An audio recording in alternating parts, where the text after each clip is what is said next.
Bueno, estaba viendo algunas cosas y le doy la bienvenida a este estudio. Estoy viendo el asunto del audio. Ojalá que más adelante pueda mejorar un poco el- el audio y se pueda comprender. Bueno, hoy día posiblemente, ojalá, que terminemos el libro de los Hechos.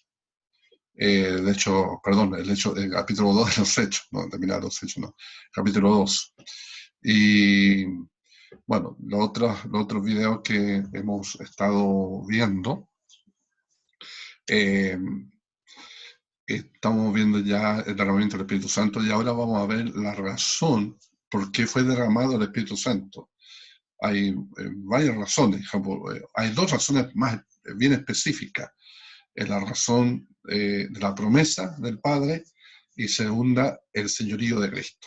Así que vamos a ir inmediatamente a, al estudio para aprovechar el tiempo.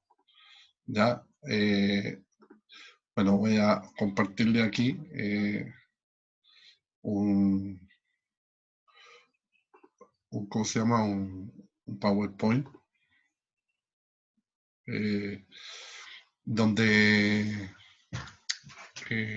yo lo puse así como un título para tener una presentación, llámala así, ¿eh? El estudio inductivo. Así que vamos a, vamos a ir de nuevo, entonces vamos a ir ahora a, a la Biblia. Aquí, ahí quedamos. Quedamos en la anterior, de la cual Dios levantó a suelto los dolores de la muerte por cuanto era imposible que fuera retenido por ello. Entonces, bueno, no voy a explicar nada porque ya lo expliqué en el video anterior. Ahora vamos a ver la razón. ¿verdad? La primera, las dos razones, como le dije, es la promesa del Padre, porque lo que está sucediendo ahí, el acontecimiento ya de las señales tan fuertes que están viendo, yo, 3.000 se convirtieron, pero yo creo que había mucha más gente, una cantidad de gente. Entonces, y ahí empieza entonces a hablar Pedro. Recuerde que se puso en pie y empieza a exhortar, a predicar ya a esa gente que se ha reunido.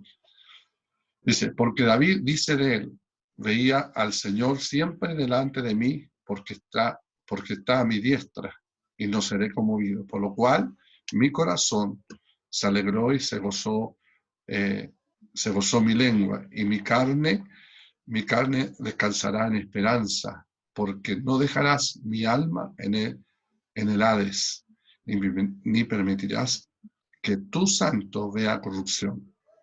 Que tu santo, vamos a marcar ahí eso, que tu santo, eh, vamos a ver, vamos a dejar marcado eso.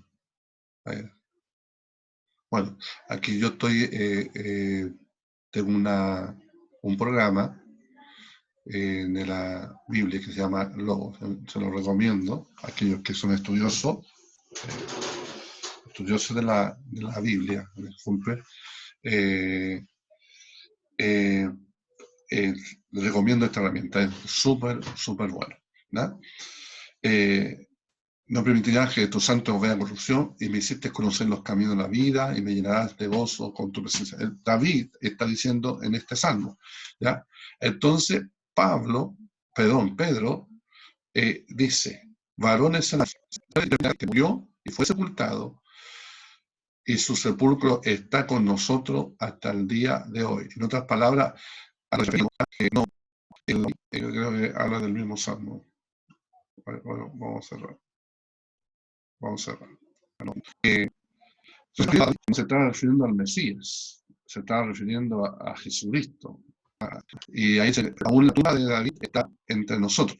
Es evidente que no permitirás que tu santo vea corrupción, se está refiriendo de el Mesías, porque tiene que ver con su descendencia. Recuerde que eh, Dios le prometió, el Padre le prometió a David que de su descendencia y que no faltaría descendencia en su trono. Y eso se está refiriendo a Jesucristo. Recuerde que la proclama que hacen los niños y también algunos ciegos, hijo de David, como un reconocimiento que venía de la descendencia de David. Eso es impresionante, ¿ya? Y ahí dice, pero siendo profeta, hablando de David, sabiendo que con juramento de Dios le había jurado, ¿ve? Que de su descendencia, en cuanto a la carne, levantaría al Cristo para que sentase en su trono. Entonces, David murió con esa esperanza, ya que dentro de su descendencia, el reino de David, llamarlo así, no tendría fin. No tendría fin. Y así es evidente, ¿ya? Recuerde que el linaje de David dice Apocalipsis y bueno, hay varios materiales. Entonces, ahí entonces empieza a exponer el Pedro, diciendo ahí, viéndolos antes, habló de la resurrección de Cristo, que en su alma no fue dejada en el Hades, ni su carne vio corrupción. A este Jesús, ¿ya? ¿Por qué le marca esto el Pedro a los judíos que lo están escuchando? Porque dentro de los judíos, los que están escuchando, ya, están también gente, los fariseos, los religiosos de ese tiempo, ¿ya? Entonces, a este Jesús, a este que han malogrado, han desvalorizado, a este Jesús resucitó Dios, lo cual todos nosotros somos testigos. Ahí entonces está hablando entonces Pedro y todos los apóstoles y todos aquellos que vieron a Jesús resucitado, ¿ya? Así que ha resucitado, dice, así que exaltado por la diestra de Dios y habiendo recibido del Padre, mire, fíjese eso, habiendo recibido del Padre la promesa del Espíritu Santo, ha derramado esto que vosotros veis y oís. En otras palabras, el derramamiento del Espíritu Santo es la evidencia que Jesucristo reina. Eso es. Que el derramamiento del Espíritu Santo es la evidencia que Jesucristo reina. Él cuando el Padre le entrega la promesa, llamarle así, le entrega la promesa y es ungido como rey en los cielos y lo hace sentar a la diestra del Padre. ¿Ah? Y por dentro, se ungía a un rey, se ungía con aceite. ¿Ya? No quiero decir que allá el Padre lo ungió con aceite, sino que la declaración que de este día, ¿ya? Ahora todo queda bajo tus pies. Es como el Padre le dice, todo ahora, todo lo creado, todo lo visible, invisible, todo, desde aquí y por la eternidad, es tuyo. Y siéntate a mi diestra. En otra palabra, toma señorío. Y cuando dice asentarse a la diestra, no es que el Señor en este momento está sentado, está más aburrido ahí, y pucha que yo me imagino toda una eternidad sentado. No, cuando la palabra, la costumbre, o llamar así, la cultura, sobre todo en la parte de, bueno, en Europa, estoy hablando del tiempo de Cristo, el tiempo de los reyes, cuando un rey se sienta, es lo mismo decir ejecútese, hágase. Una cosa cuando el rey está parado, y cuando el rey se para, es para recibir a alguien, una persona distinguida, que entra a su estrado. Por ende que cuando muere Esteban, la versión que cuando él dice, y veo al Hijo del Hombre sentado a la diestra del Padre, en la versión, llamarse así, griega, dice que Jesús está en pie. En otras palabras, va a recibir al primer mártir, va a recibir a un heraldo, ¿ah? Una persona importante para él. Pero cuando él está sentado, cuando un rey está sentado, debe ejecutarse su voluntad, debe ejecutarse sus designios, debe ejecutarse lo que está determinado por él. Así que no se van a pensar que él está sentado, más aburrido, que está esperando. No, él está haciendo ahora el plan, el propósito eterno en la tierra. Así que saltado por la diestra de Dios y habiendo recibido del Padre la promesa del Espíritu Santo, ha derramado esto que vosotros veis y oís. Y por eso fue un golpe fuerte para los religiosos de su tiempo, porque no solamente este Jesús, ya este carpintero, este hijo de María, ahora es declarado Dios, ¿ya? Así que fuerte, ¿ya? Porque David no subió a los cielos, pero él mismo dice, dijo el Señor a mi Señor. ¿Ve? Dijo el Señor a mi Señor, como el Padre le dijo al Hijo, siéntate a mi diestra. Y sentarse significa toda autoridad, todo reino, todo está bajo sus pies, todo está bajo su autoridad. Hágase. Por eso dice ahí en el versículo 35, hasta que ponga a tus enemigos por estrado de tus pies. Entonces, cuando Jesús se sienta, el reino se ejecuta. Por eso los apóstoles tenían claro que el reino de Dios se estaba extendiendo. Y fíjense en el libro de Hechos, los términos. Usted va a escuchar varios términos que habla Pablo, Pedro, del reino de Dios. Porque para ellos el reino de Dios se estaba estableciendo en la tierra a través del mensaje, a través de los apóstoles, a través de la iglesia. Por eso hemos malentendido el Evangelio. El Evangelio no es una religión, no es un formalismo, es que el reino de Dios se establezca.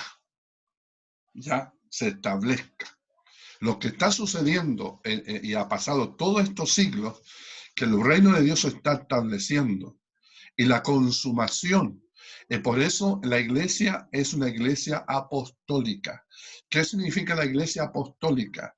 La iglesia fue enviada para declarar y establecer el reino de Dios en la tierra.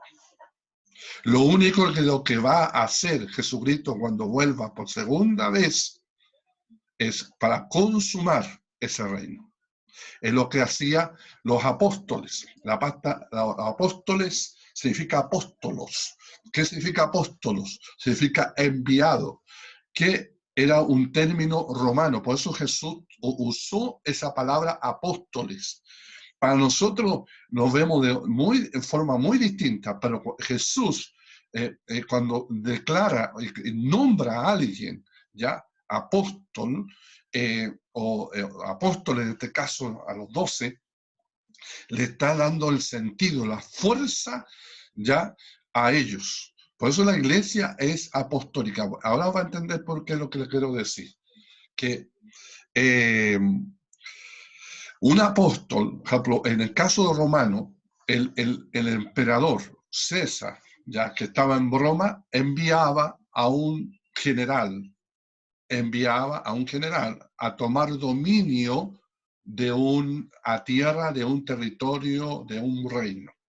Entonces, ese enviar significa apóstolos, ¿ya? Entonces, lo que este general hacía era declarar el reino de César en esa ciudad, en ese territorio o en ese otro reino que conquistaban. Entonces, él era enviado y con toda la fuerza romana, con todos los soldados, con todo el respaldo de Roma, y declaraba que esa tierra era de Roma. Entonces era enviado, era un apóstol. Entonces, ¿qué sucedía cuando el apóstol llegaba y declaraba que el lugar era del reino de César? Entonces todos tenían que sujetarse al reino de César y declarar a César como Señor, ¿ya? Entonces, después cuando estaba todo el terreno preparado, venía el César en persona y consumaba ese señorío. Entonces, la iglesia tiene esa facultad de ser enviada. Por eso cuando uno fue ¿a qué enviada? A tomar naciones. Por eso Jesús dijo, id y hacer discípulos a todas las naciones. Él no no pensó en pequeñez, él pensó en naciones bajo el señorío suyo. Y ahora, lo más tremendo, que a la iglesia le entregó un poder, una autoridad.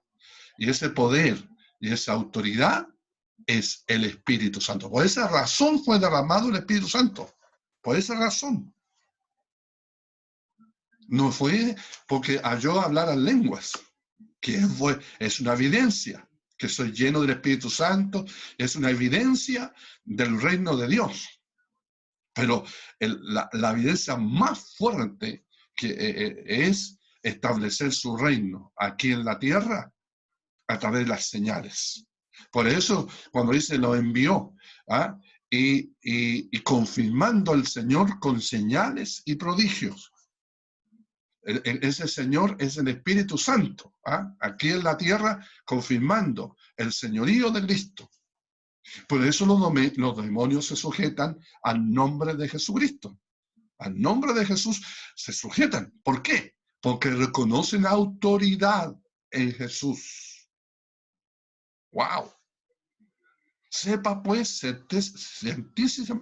científicamente, perdón que me quedo ahí, toda la casa de Israel, ahí le está predicando a toda la casa de Israel, que a este Jesús, ven, ahí le pegan el dedo en la llaga, a este Jesús a quien vosotros crucificasteis, Dios lo ha hecho Señor y Cristo. Para nosotros no tiene fuerza la palabra Señor, pero para ese tiempo tenía una fuerza potente. El Dios lo ha hecho amo, soberano, Señor y Cristo. Eso, el término Señor lo entendían muy claramente los romanos y también los hebreos, pero los hebreos entendían más el Cristo, porque el Cristo es aquel que le venía a liberar de sus enemigos. Era la descendencia de David, ¿ya? ¿Ya? Entonces, dice ahí el versículo 37, al oír esto, se compungieron de corazón y dijeron a Pedro y a los apóstoles, varones, hermanos, ¿qué haremos? Entonces, se sintieron claro, porque reconocieron que a este Jesús que hizo milagros, sanidades, y fueron quizás los mismos que instigaron que lo crucificaran, ahora lo habían crucificado y ahora era que el Dios Padre, Jehová, lo había declarado Señor y Cristo. ¿Y cuál fue la razón? ¿Cuál fue la razón? La razón fue que derramado el Espíritu Santo y también declarado como Señor y Cristo. Esa fue la razón del derramamiento del Espíritu Santo, era la confirmación, ¿ya? Y no solamente para la iglesia, que él está sentado a la diestra, ¿ya? Sino toda la casa de Israel, y después que esta extensión del reino de Dios iba a ser llevado a los gentiles. Entonces ellos se sintieron compungidos. Su corazón fue traspasado, porque se le vino a la memoria quizás del momento que Jesús fue resucitado, perdón, crucificado. Pedro le dijo: arrepentíos y bautícese cada uno de vosotros en el nombre de Jesucristo, para perdón de los pecados, y recibiréis el don del Espíritu Santo. Entonces, arrepentíos, eso significa cambiar de mente, cambiar el modo de pensar, ¿ya? No es solamente ponerse a llorar. Claro, trae cuando uno ha cometido un error y reconoce ese error, viene, claro, se compuje, se duele, ¿ya? Pero la fuerza que Pedro le está dando aquí, arrepentidos, cambien su manera de pensar, cambien su manera de pensar, ¿ya? Y lo que han pensado de Jesús,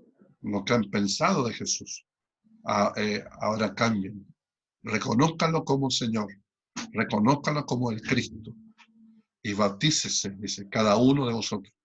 Entonces, el bautismo es la evidencia externa del reconocimiento de que Jesús es el Señor. Ahora, yo muero a mi manera, y ahora voy a entrar a otra esfera, a otro régimen, como dice Pablo en sus cartas, de vivir a la manera de Cristo, a la manera del Señor Jesucristo. ¿Ya? Eso significa bautizarse, como yo muero y resucito para Cristo. Ya hay otro amo que me sujeta, hay otro amo que me gobierna, ¿ya? Así que es bautizarse. Bueno, la gran parte conoce esa, es una de las doctrinas el fundamento más grande del bautismo, ¿ya? Es que es por inmersión, de ser tapado, ¿ya? Tapado, como sepultado en el agua, ¿ya? Y arrepentirse y bautizarse, cada uno de vosotros, dice, en el nombre de Jesucristo, para el perdón de los pecados, ¿ya? Y recibiréis el don del Espíritu Santo. Del momento, puse aquí perdón de pecados. Una mejor traducción de esta frase podría ser por causa de la remisión de pecados. Para que sean separados los pecados, sacados los pecados, ¿no? El bautismo no produce el perdón ni limpieza de los pecados, ¿ya? Pero sale en Pedro 3, 1 Pedro 3, 20 a 21.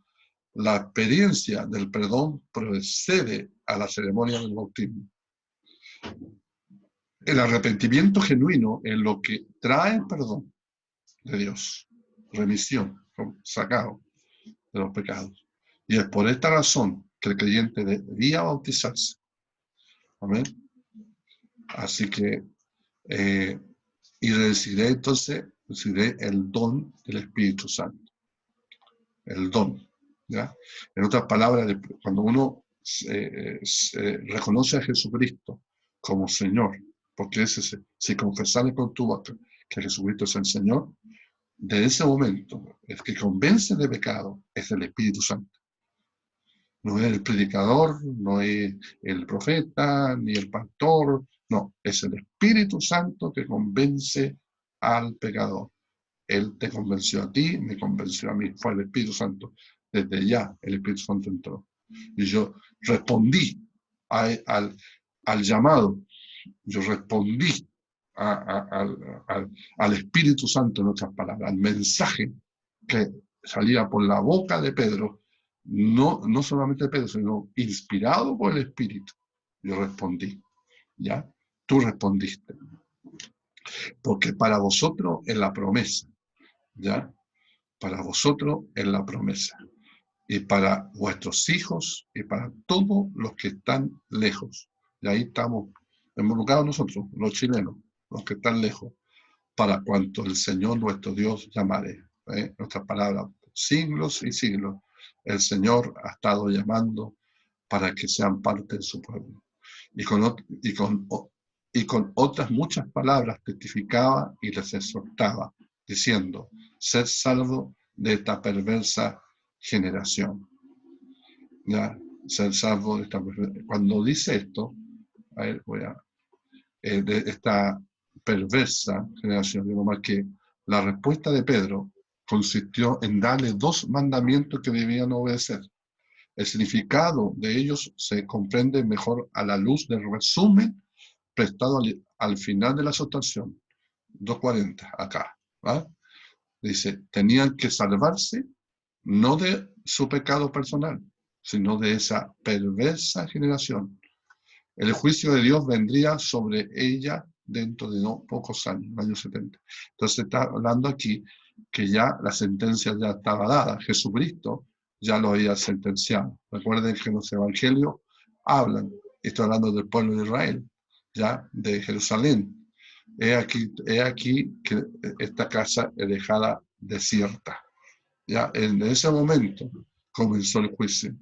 Y ustedes saben que ya en el año 70 viene Tito y destruye toda Israel, a Jerusalén y el templo, como todo fue destruido. ¿Ya? Entonces, esto fue antes, ¿ya? Fue antes, cuando el sermón de Pedro. Así que los que recibieron su palabra, ya, la palabra de Pedro, ya, recibieron su palabra, fueron bautizados y se añadieron en aquel día como 3.000 personas. Se añadieron de los 120, ya, que estaban en comunión, ahora como 3.000. ¿Ah? No dice que son 3.000, sino como 3.000. Pudo haber sido menos o pudo ser más, ¿ya? Pero no discutir, pero como 3.000 personas. Imagínense, la primera cosecha y Pentecostés era eso, era la fiesta de la cosecha.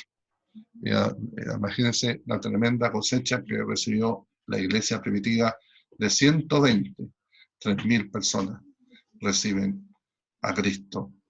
Y aquí dice que perseveraban, ¿ya? Perseveraban en la doctrina de los apóstoles y en la comunión unos con otros, en el partimiento del pan y en las oraciones.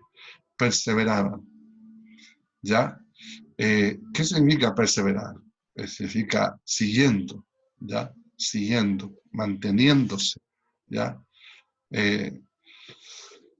Siguiendo firme también, proscartorautes, que por eso están en el griego, perseverando, siguiendo ¿en qué? En la doctrina de los apóstoles. La palabra doctrina, aquí, ¿qué tenían ellos en sus manos? Lo primero, tenían las enseñanzas de Jesús, y eso sale en los evangelios. Cada enseñanza que Jesús entregó, y ahí lo que registran los evangelios, Mateo, Lucas, Marco, Juan, ya, bueno, Mateo, Lucas, bueno, todas las enseñanzas de que Jesús enseñó a los apóstoles, ahora lo van a transmitir a estos 3.000, ya, la doctrina. Ahora la palabra doctrina es enseñar, ¿ya? Los principios del Señor, tanto en lo moral, en lo espiritual, cómo debo comportarme ante Dios, cómo debo comportarme ante mis semejantes, muy poco habla del matrimonio, pero algo habló del matrimonio el Señor. Habló sobre lo mismo lo que pasaba con el culto mismo dentro del templo, pero más allá era la vida espiritual, ¿ya? La vida espiritual en sí. Entonces, perseveraban la doctrina de los apóstoles. Entonces, esa doctrina de los apóstoles era, bueno, en otras palabras, Cristo. Cristo manifestado en toda la vida, en la vida misma. Por eso, más adelante vamos a ver que aquellos que seguían a Jesús cuando empezó a crecer la iglesia, le llamaron cristianos, porque tenían un estilo de vida. tenía una forma de vida, una filosofía de vida, como que se podía ver, ver no solamente por palabras, sino era vivencial la, esa, esa vida de Cristo en los creyentes, los discípulos. ¿Ya? Y también quiero, más adelante voy a hablar en el capítulo 2, ya, de que ahí donde viene el capítulo 3, perdón. En el capítulo 3 vemos, va a ser el primer milagro que hacen los apóstoles, ya, de la curación del cojo, ya.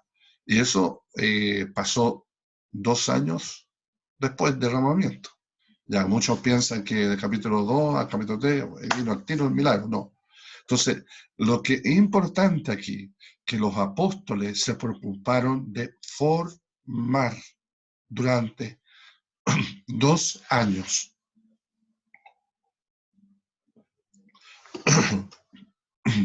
Durante 2 años formaron a estos discípulos, ¿ya? Estos 3.000 o estos 3.120 o pongámoslo ya, estos 3.000. Qué importante eso, ¿ya? Jesús tardó 3 años para formar a los apóstoles y ahí medio, mientras no vino el Espíritu Santo, pero Jesús se preocupó de formar. ¿Ya? Se dice estadísticamente que Jesús fue 80% más maestro que profeta, evangelista y bueno, los dones ministeriales, ¿ya? Y apóstol. Porque apóstol significa enviado. Él fue enviado por el Padre. Eso, él fue un apóstol. Entonces, pero el 80% fue maestro. Entonces, eh, perseveraban en la doctrina de los apóstoles y en la comunión unos con otros, en el partimiento del pan y en las oraciones. Se dice que en el partimiento del pan se refiere no solamente que cenaban unos a otros o se juntaban a comer unos a otros, tenían esa comunión, ya porque recuerden que se reunían en las casas y en el templo. Pero cuando dice el partimiento del pan se está refiriendo a la Santa Cena, ¿ya? A la Santa Cena. Es la oración, ¿eh? De cada creyente en particular de la iglesia perdón, como un cuerpo. Por eso,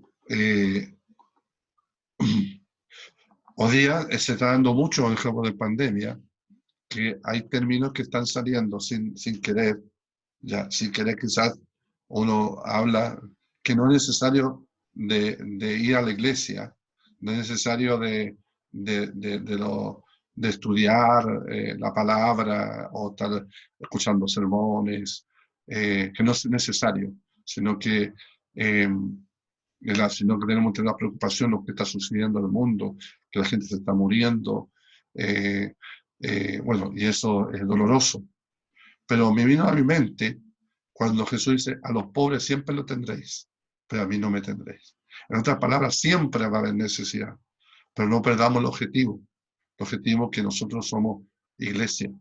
¿Ya? La iglesia fue llamada para manifestar la vida de Cristo, ¿ya?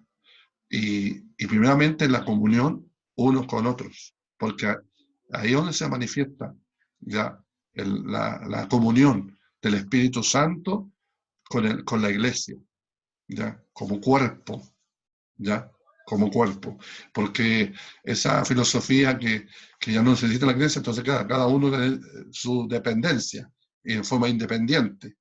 No, tenemos que estar sujetos a una congregación, ¿ya? Entonces es importante eso. La vida de los primeros cristianos. Aquí todavía estamos en el capítulo 2, ya, capítulo 2. No sé cuánto tiempo llevo, pero quiero terminar el capítulo 2 hoy día.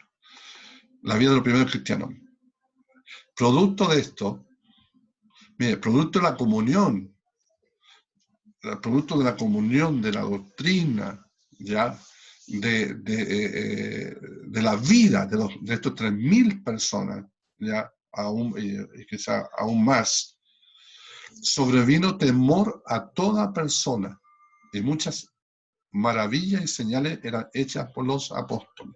Aquí hay un resumen, ya, un resumen como un resumen, un apéndice, lo que está anticipando Lucas aquí, lo que va a pasar en los capítulos 2, 3, 4 y todo. Sobrevino temor sobre toda persona y muchas maravillas, señales eran hechas por los apóstoles. Hechas por los apóstoles. A ver. Todos los que habían creído estaban juntos. ¿Se da cuenta? Aquí. Esta es importante. Así que no caigamos en el engaño que no hay necesidad ahora de juntarnos. ¿Ya? Quizás estamos por este medio juntándonos, conectándonos, pero por eso cuando Jesús le dice a Tomás, toca, palpable, ¿ya? Toca. De experimentar el amor de Dios con los hermanos, en forma palpable. Todo lo que habían creído estaban juntos. Aquí se viene a la mente el Salmo 133, ¿ya? Que Dios envía su unción sobre cuando están los hermanos juntos y en armonía. ¿Ya? Allí envía bendición y vida eterna. Ahí. ¿Ya? Así que aquí ya tenemos doctrina, ¿ves? Si cuando uno estudia el libro de los Hechos, estamos viendo también doctrina. Y esto es doctrina. ¿Ya? Esto, algunas veces nos metemos en la bestia, nos metemos en el lago de fuego, pero el asunto vivencial del creyente, del discípulo de Cristo, es esta. Anhelar estar juntos. ¿Ya? Y tenían en común todas las cosas. Bueno, una de las cosas que ha sucedido en esta situación ha sido, como el caso de nosotros como iglesia, la preocupación que ha habido de hermanos, de aquello que les falta. Ya se reúnen los diáconos y de hermanos para reunir mercadería y después repartirla a aquellos que la necesitan. Y eso, hermoso. Lo otro, acá vemos que vendían sus propiedades, sus bienes, a los que repartían todos según la necesidad de cada uno. Bueno, venían gente dentro de los creyentes, había gente adinerada, en el caso de Bernabé. Bernabé era un hombre adinerado y él entregó sus bienes por la causa de Cristo, ¿ya? Y para repartirlo entre aquellos que estaban con necesidad. Perseverando unánimes, perseverando unánimes, perseverando unánimes. Cada día en el templo, los creyentes iban al templo a alabar a Dios, seguían los horarios de la oración de cada día, daban testimonio del Evangelio. En otras palabras, ellos seguían, en cierta forma, los ritos judaicos. Iban a las oraciones cada 3 veces al día y así se reunían. La iglesia se reunía en un lugar que se llama el patio de los gentiles. Dentro del templo había un patio inmenso donde se podía convocar una cantidad de gente. Y decía los gentiles, en el sentido de que solamente los gentiles o gente que no era judía se podía reunir ahí. Y porque entrar ya al lugar, al atrio, al lugar santísimo, tenían que ser personas muy especiales. ¿Ya? Pero ahí se reunía en la iglesia. La iglesia se reunía ahí a alabar a Dios. Se iban a alabar y a glorificar a Cristo ahí. Me imagino el conflicto que se provocaba ahí. ¿Ah? Bueno, pero dice ahí, perseveraban unánime cada día en el templo, cada día, como wow, en el templo y partimiento del pan en las casas. ¿Ve? Aquí la cena del Señor lo celebraban, ahora no sale en la historia si tenían una fecha determinada, lo hacían por todos los días, o todas las semanas, todos los meses, eh, pero lo hacían para recordar el sacrificio de Cristo. Partimiento del pan también se debe entender también que repartían el alimento entre la gente. Pero recuerda que son 3.000, después vienen hay 2.000 y ya son 5.000 y la iglesia empieza a crecer y por ende que en el capítulo 7 hay problemas producto de eso porque se tiene que nombrar al diácono porque la destrucción de los alimentos. ¿Ah? En todos los casos, en todos lados se cocinaba, dicen por ahí, ¿ya? Y eso produjo entonces de nombrar a los diáconos. Eh, Comían juntos con alegría dice, y sencillez de corazón. No estaban, en otras palabras, una persona llena del Espíritu Santo, sujeta al Espíritu Santo, no trae complicaciones dentro de una iglesia sana, como hasta el momento vemos una iglesia sana y ya después vienen las complicaciones. ¿Ya? Y en el 47, alabando a Dios y teniendo favor con todo el pueblo, claro, porque quizás el buen testimonio hacían bien a las personas, no eran complicados, no eran conflictivos, ¿ya? Y el Señor añadía cada día a la iglesia a los que habían de ser salvos. ¿Ve? De los 3.000 empezaron los discípulos, en este caso, hablaron a otro y así cada uno fue añadiendo, y la iglesia empezó a crecer, porque el Espíritu Santo está obrando. La conducta, vamos a ver aquí, de lo acá que hemos visto, ¿ya? La conducta de los creyentes, desde el primer día, lo que Dios había unido a él, se dedicaban a actividades necesarias para edificación mutua. Esta característica se encuentra a través de todo el libro de los Hechos. Cuando los cristianos practicaban estos principios, ¿ves? Estos principios siempre se produce una iglesia sana y estable, ¿ves? Con sencillez de corazón, de, eh, teniendo amor unos a otros, eh, eh, eh, amar la comunión, cuando uno ama la comunión, es prioridad. Ahora no, hay muchas trabas, no, esto primero, esto primero, esto primero. Yo cuando me convertí, para mí lo primero es estar en comunión. Como eso lo entendí clarito cuando me convertí. ¿Ya? Por eso cuando, lo voy a contar una anécdota, yo antes de conocer a Cristo, de hecho, bueno, tenía unos amigos, ¿ya? Y dentro en mi mente nunca de ser evangélico, no está, no, como creo que a todos nos pasa, ¿cierto? A todos nos pasó, que no están en mis libros, nunca estaba, más que yo estaba metido en la música rock, estaba metido en el ateísmo, entonces no veía por dónde ya. ¿Ah? Y dentro de las conversaciones con los amigos que tenía, y justo un día estábamos en una plaza acá, cercana de mi casa, y justo salieron unos hermanos a predicar, como estaban predicando. Y de repente mi amigo me decía, bueno, y ellos decían lo mismo, no, lejos. Y me hace la pregunta, oye, Eduardo, si un día no se te ocurrirá eh, hacer un canuto así de, hacer canuto, le dije, le dije, no, pero, le dije ahí, pero, si un día voy a hacer canuto, voy a hacer de lo bueno. No así medio sancochado, no, voy a hacer de lo bueno. Pero no, va a ser imposible que yo sea canuto, por todo con lo que sé de los canutos y no, no. Entonces, pero el pero, y ese de pero se agarró Dios. ¿Eh? Ah, bueno, sabemos que ahora entendemos que Dios ya en su presciencia ya nos tenía señalado.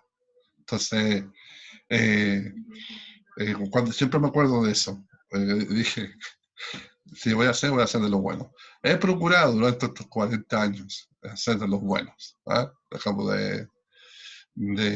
por eso cuando me convertí yo fui al 100, como no a medias tintas, nada de eso, no. Y eso me trajo muchos problemas. Eso me trajo muchos problemas. Y bueno, a través del tiempo uno va entendiendo cosas, va comprendiendo cosas, ya, pero no, como dice, trazando la palabra del Señor. Y bueno, aquí vemos entonces una iglesia sana, una iglesia sencilla, una iglesia que estaba creciendo, una iglesia que estaba siendo enseñado por los apóstoles, ellos se sujetaban a la enseñanza de la doctrina de los apóstoles. ¿Ya? Eh, Aquí vemos entonces, en el primer lugar, se dedicaron al estudio de la doctrina de los apóstoles. ¿Se dan cuenta? Se dedicaron la misma enseñanza revelada en el Nuevo Testamento, así que dieron prioridad en el estudio de la Biblia. Por eso algunos dicen, no, ¿para qué estudiar tanto? No, porque ahí está la base del discipulado. Además, se dedicaron al compañerismo. ¿Eh?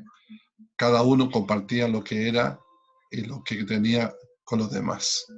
Se reunían para partimiento del pan, comían juntos cuantas veces podían, eran buenos para comer, parece. ¿Ah? Como, cuando hay una buena mesa, siempre hay bueno, comer siempre ha estado. Poniendo que Jesús, esos 40 días que estuvo resucitado, estuvo con ellos y comió con ellos. ¿Ah? Así que al Señor también le gustaba comer. ¿Ah? No hay que dar un glotón, ¿ah? Sino que era compartir. Esa es la palabra, compartir. Hoy se da mucho, vamos a tomar un café. ¿Ah? Vamos a tomar un café, pero la idea es conversar. Con más que el café, es conversar. ¿Ya? Tal como lo que había mandado. Así que, bueno, eh, eh, quiero dejar hasta aquí. Eh, ya ahora vamos a entrar entonces a capítulo 3 de la curación del cojo. Y menos mal que salí del capítulo 2, porque había mucho material. Como, por eso no podía dejar de lado, y no digo que están grabados, como hay mucho todavía que sacar de ahí. Pero para seguir avanzando, entonces ya el próximo segmento va a ser el capítulo 3. Así que lo dejamos hasta aquí. Que Dios les bendiga y que el Señor esté con ustedes y así también conmigo. Amén. Dios les bendiga.